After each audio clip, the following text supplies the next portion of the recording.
Welcome back, Marines. Today we're breaking down my Tactical Pyreblaster build, a setup focused on maximum damage, brutal crowd control, and fixing one of Tactical's biggest weaknesses, consistent healing. The Pyreblaster in Space Marine 2 is a close-range promethium projector that unleashes a tight cone of burning fury. It stacks massive fire damage over time, staggers enemies, and turns entire swarms into molten slag. With the right perks, every enemy you ignite can fuel your survivability, letting you heal through the chaos while dishing out relentless burn damage. If you want a tactical build that melts everything, restores your health, and feels like walking into battle with a fury of a salamander, this is the one for you. If that's something you're interested in, guys, sit back, enjoy, don't forget to like, subscribe, and let's jump in. Alright guys, so quickly before we jump into the actual Pyreblaster breakdown, my secondary weapon that I usually go with is the Plasma Pistol, Ophidian Liberation Alpha, and the Aquilian Dedication Chainsword. So basically the fencing variant, okay? You can see here. I won't go into detail on those perk trees. Again, this is a Pyreblaster video, but again, if you just wanted to know and if you wanted to copy the exact build, I do use the Plasma Pistol and the Chainsword. Okay guys, let's jump into the actual Pyreblaster build. Alright, so I am using the right one, so Ophidian Liberation. I am not using the Cathalamor Crusade because for me, the 75 extra magazine capacity does not justify the venting speed, okay? So, I chose a higher venting speed for a slightly lower magazine capacity, but trust me guys, with the perk tree, you're going to be getting more ammo, and you're not even going to feel that ammo capacity decrease. So let's jump into the perk tree, guys. To start off, we are using perpetual cooling, so weapon heating decreases by 20%, okay?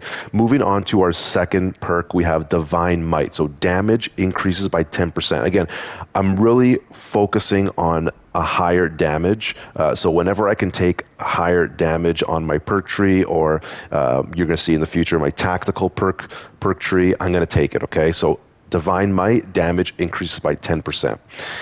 And then we have Contingency Plan and Potent Flame. So with Contingency Plan, when your ammo reserve is less than 25% of your ammo capacity, melee damage increases by 20%, okay?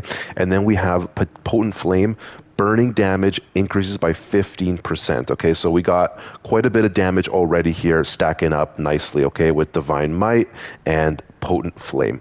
Moving forward, guys, now this is where you can choose what you want to focus on. Do you want to focus on armor, or do you want to focus on HP? I personally chose HP. I usually play with a bulwark on my team. So they usually have the restoration of armor every 30 seconds or so. So rapid health is what I chose. So when your health is below 30%, killing 7 enemies in rapid succession restores health by 10%. Now, as you can see here, guys, there is no cooldown time. There's no cooldown like there is for this. Cooldown is 30 seconds for this one. But with rapid health, there's no cooldown. So as soon as your health drops below 30%, again, killing 7 enemies, there's no prerequisite. It has to be Majoris or Extremis. It can be the little Minoris mobs.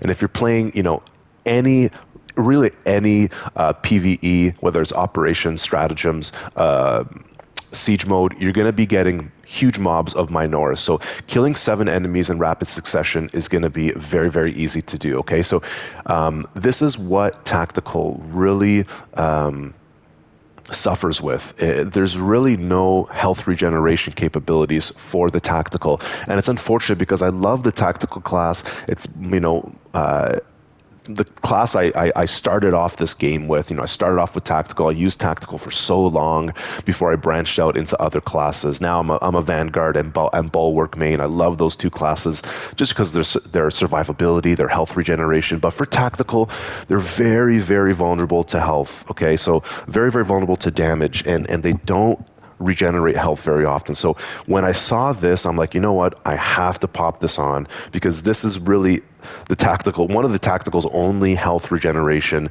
capabilities. So if you can pop this on, you're really going to feel it, and getting that extra 10% for 7 kills. Again, you have to drop your health below 30% in order to get that up, but honestly, rapid health is a must in my opinion, okay, for the Tactical. And then we have flash burn, so enemies at a distance of less than 10 meters take 20% more damage, sorry. So again, increase damage. Stacking with our beautiful Divine Might and Potent Flame. It's going to really stack up here.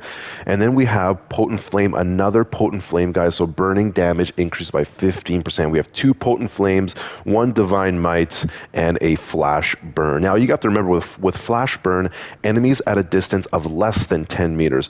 Most of the time, with the Pyreblaster, you're going to be within 10 meters anyway, so that's basically 20%, base 20% damage at all times, basically, all right, with Flash Burn.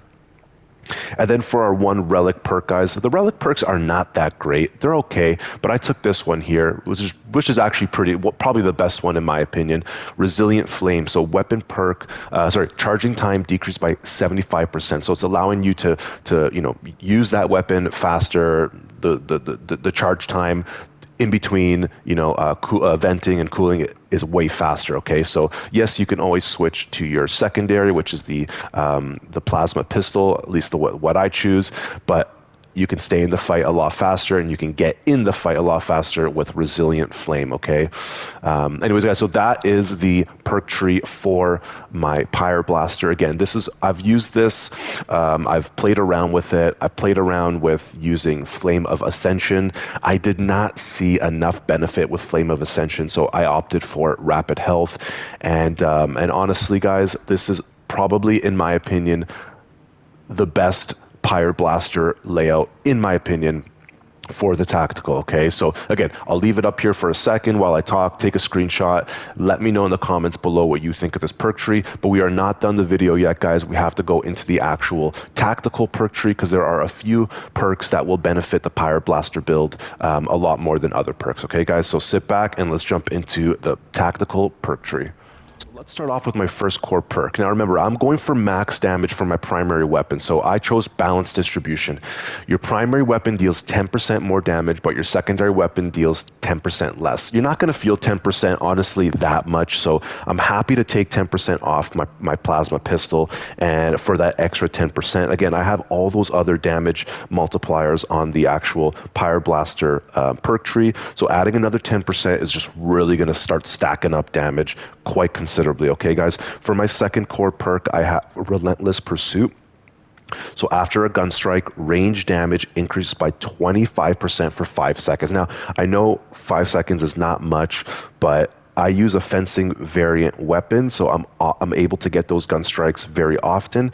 So again, 25% for every 5 seconds. Remember, guys, you see there's no cooldown time, so you can stack these up and basically get 25% each time you perform a gun strike. So this Relentless Pursuit is really beneficial to start stacking up damage, okay? Because remember, guys, this is max damage. We're going for maximum pain, all right?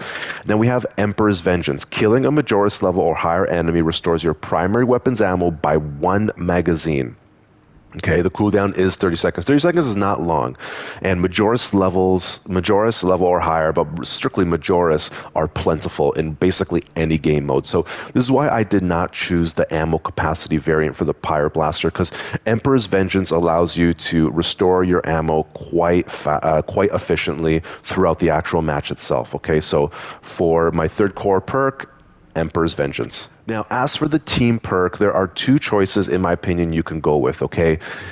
Secure Stockpile is just a fantastic perk, and I run Secure Stockpile. Even though my build is for maximum damage, I chose Secure Stockpile over Aligned Aim. So you can see here, range damage increased by 15% for all squad members. Okay, so again, yes, I did say I'm going for maximum damage, and you can put this on. I played around with Aligned Aim with my current build that I'm showing you right now, and you can definitely feel that extra 15% damage. It's noticeable. It's not huge, but it's noticeable. But for me, it wasn't noticeable enough to not choose Secure Stockpile, okay? So that's why I chose Secure Stockpile. Equipment charge is restored by 1 for all squad members. Cooldown is 60 seconds. Guys, you stack crack grenades, melt-a-bombs, whatever you like as your equipment. It's insane, okay? And it's a must, in my opinion. Secure Stockpile for my team perk. As for my gear perks, let's go into it, guys. We have priority targeting. So the mark from Auspex scan lasts 8 seconds longer, but the Auspex scan ignores Minoris. That's fine. Minoris are basically one or two shots anyways, so that doesn't even matter. I'm going to take extra 8 seconds because we have another perk that decreases the time just a bit, okay? So as you can see here, guys, we have precise calibration. So enemies marked by Auspex scan take an additional 75% damage, but Auspex scan's radius is reduced by 25%. That 25% you will not feel. It does not even matter. Take that 75% additional damage all day, every day of the week. Okay, guys? So for your second gear perk, precise calibration. For your third gear perk, this is why I chose this one here, priority targeting, is because with expert timing, your enemies marked by Auspex scan take an additional 75% damage, but the mark's duration is reduced by 4 seconds. So basically, we got 8 seconds longer here, minus 4 seconds. Basically, we have a boost of 4 seconds total, right? So, but you're getting 75% here and 75% here. So really, guys, it stacks up quite considerably. And then for a signature perk, guys, honestly, there's 2 perks you can go with. One is Radiating Impact. So a melee finisher additionally deals significant area of effect damage in a 10-meter radius. Cooldown is 90 seconds. This one's good. You know, when you pop that execution off, there's a big kind of blast around you, and it kills, you know, it kills a bunch of people around you or puts them in execution animation. So this one's really good, but honestly, this one's really good as well. The only issue with this is, so again, I'll read it quickly. Marked for death. A headshot will instantly kill a Majoris or Extremis level enemy marked by Auspex scan. Cooldown is 120 seconds. So again, first you have to have your Auspex scan on them. And second, your cooldown is 120 seconds, so it does take time. And also, with the Pyreblaster, you can't really headshot very well, so you're going to have to pull your secondary weapon out. If you do opt for Marked for Death, I recommend a quick switch right here, okay, guys? So if you're going to choose Marked for Death, choose Battle Focus, okay? So a perfectly timed parry or block gives the parried enemy a mark from Auspex scan.